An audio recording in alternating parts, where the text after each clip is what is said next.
दो बंदों को क़यामत वाले दिन ना हुक्म होगा चलो दोज़ख में। तुम्हारे अमाल ऐसे हैं जिस पर फैसला जहन्नुम का है। एक ने दौड़ लगा दी दोज़ख की तरफ, दौड़ता जा रहा है तेजी से, और दूसरा ना एक कदम आगे रखता है फिर पलट के पीछे देखता है, फिर एक कदम आगे रखता है, फरिश्ते ले जा रहे हैं, फिर पलट के पीछे देखता है। दोज़ख का दरवाजा आ गया। रब करीम की आवाज़ रहमत आई, इन्हें वापस बुलाओ ना। दोनों को वापस बुलाया।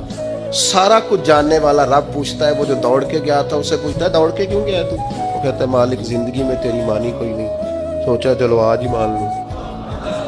अल्लाह की रहमत को जोश आया, फरमाया इसे तो भेजो ना जन्नत में। चलो इस वक्त ही सही इताअत का जज्बा तो बेदार हुआ ना।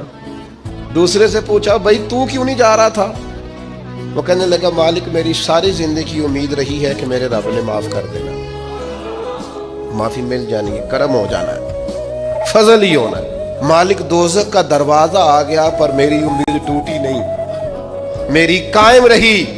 और जब तेरी आवाज़ रहमत आई ना कि आ जा, तो फिर मेरे अंदर से वो अकीदा और तगड़ा हुआ। देखा ना, बुला लिया ना तेरे रब ने, आ गई ना रहमत की आवाज, बुला लिया ना।